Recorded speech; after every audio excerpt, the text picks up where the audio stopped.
Membeli lobster ya, khususnya harus dengan penjual yang terpercaya, yang memang punya ilmunya di bidang itu. Jangan salah pilih beli. Kebanyakan dari teman-teman ini pilihnya itu yang penting murah.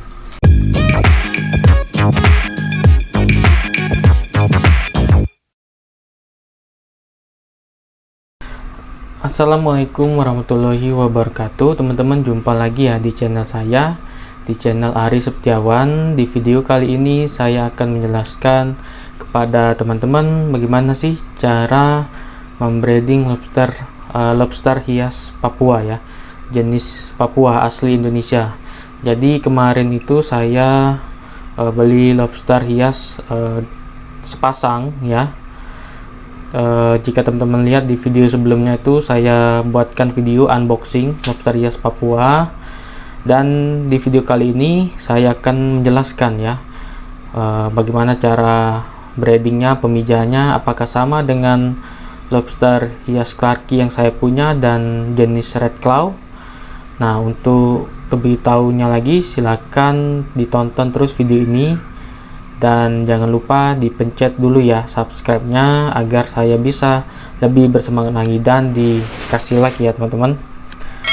Oke, langsung saja kita mulai. Tapi sebelum saya akan menjelaskan, saya akan menunjukkan dulu lobster hias Papua saya yang sudah 1 minggu di tempat saya. Akan saya cek dulu apakah bertelur ya, apakah tidak. Langsung saja teman-teman disimak videonya. Ini dia teman-teman penampakan dari kolam lobster Papua ya, bukan kolam ya tapi di ember.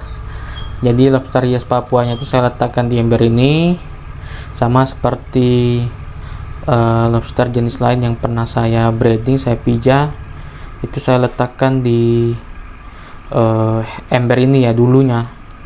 Nah, sekarang saya mulai juga dengan lobster hias Papua ini ya teman-teman. Jadi saya tutup dengan ini nih ya, saya tutup dengan apa namanya ini, asbes ya,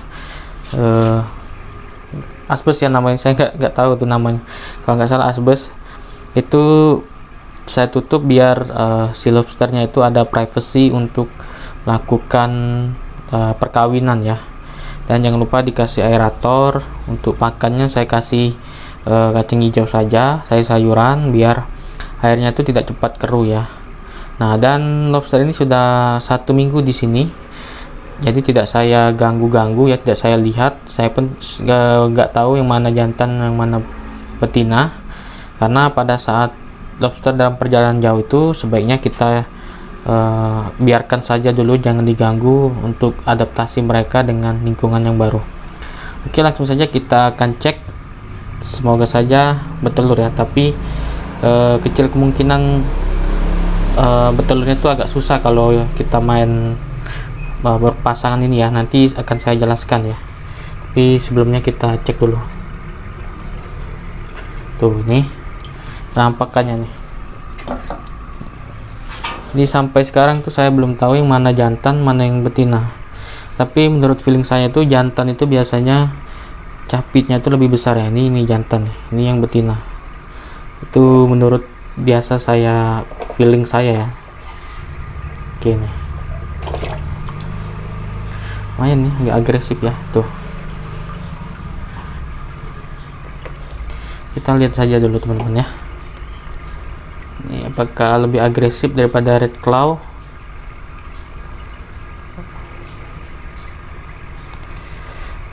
Oke nih, oh ini sama nih, ini ada kelaminnya ya, 2 di kaki kedua itu ada kelamin 2 kanan kiri ya. Ini yang betina. Nah, belum bertelur ya teman-teman ya. Oke, belum bertelur, kita jangan ganggu, kita bersihkan dulu ya kolamnya, nanti kita masukkan lagi ya.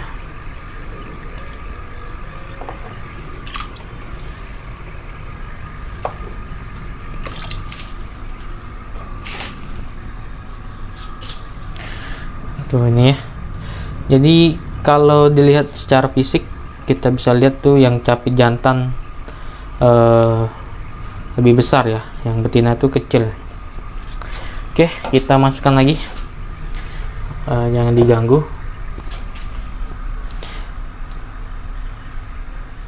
Baiklah teman-teman, seperti yang saya janjikan tadi, akan saya jelaskan bagaimana cara membreeding lobster hias jenis Papua ini ya.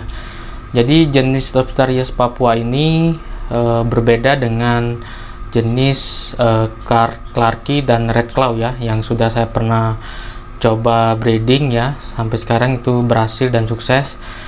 Kalau untuk Red Claw dan Clarkie ini menurut saya itu sama cara breedingnya itu, dan juga pemijahannya atau treatmentnya juga sama.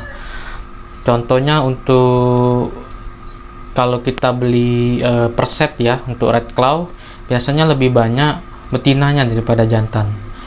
Nah, sedangkan lobster hias Papua ini kalau kita beli per setnya biasanya lebih banyak, bukan biasanya lagi, lebih banyak betinanya sedikit, jantannya lebih banyak ya.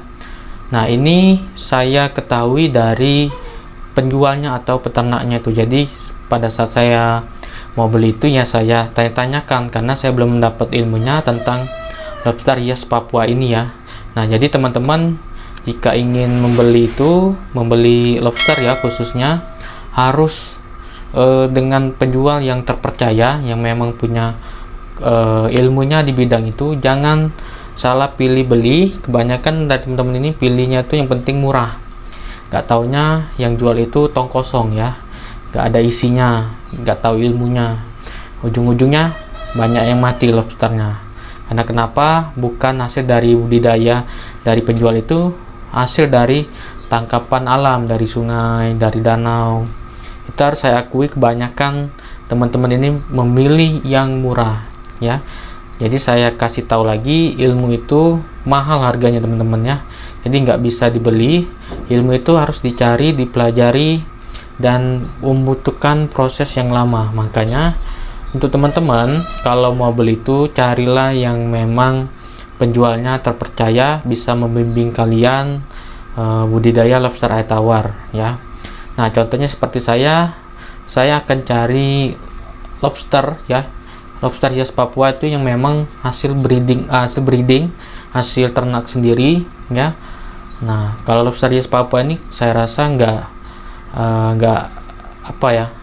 nggak bisa di alam ya, mungkin agak susah kalau ditemukan di tangkapan alam. Yang kebanyakan itu di jenis Red Claw ya, tangkapan alam ini. Jadi untuk lobster hias Papua ini teman-teman, seperti yang dikatakan oleh penjualnya tadi, kalau mau membeli setan maka akan diberikan jantan yang banyak. Karena kenapa?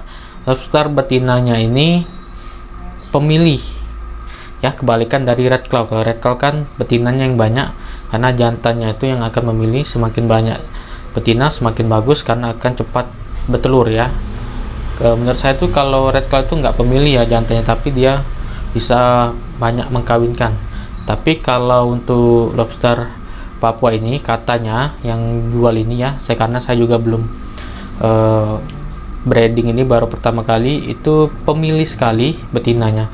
Makanya pada saat saya beli berpasangan itu atau pasangan ya, si penjualnya tuh bilang akan sulit ya, karena notabene lobster Papua ini harus banyak jantannya. Nah, jadi memang harus banyak jantannya. Nah, kenapa saya beli berpasangan ya, tidak berset ya? Pertama itu harganya itu mahal sekali ya teman-teman ya. Kalau per set itu harganya mahal, dan juga saya takut pada waktu itu takut mati di jalan ya, karena harganya itu mahal sekali. Oleh karena itu saya beli coba yang berpasangan dulu, karena menurut saya ini pendapat saya seperti ini ya, yang namanya makhluk hidup itu mungkin karakter dari lobster Papua ini memang pemilih ya betina, tapi kalau sudah birahi, mereka sudah pengen kawin ya, pasti insya Allah akan kawin juga ya teman-teman ya.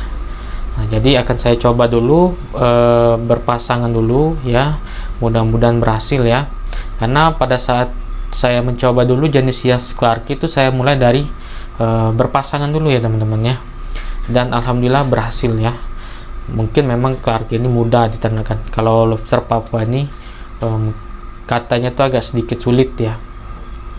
Makanya ini sebagai jadi tantangan untuk saya, bagaimana cara menternakkan lobster hias Papua ini ya teman-teman ya. Semoga saja berhasil ya, karena saya rasa saya mempunyai potensi di lobster ini ya. Kalau teman-teman punya potensi di bidang apapun, terus digali ya teman, digali sampai dalam ya.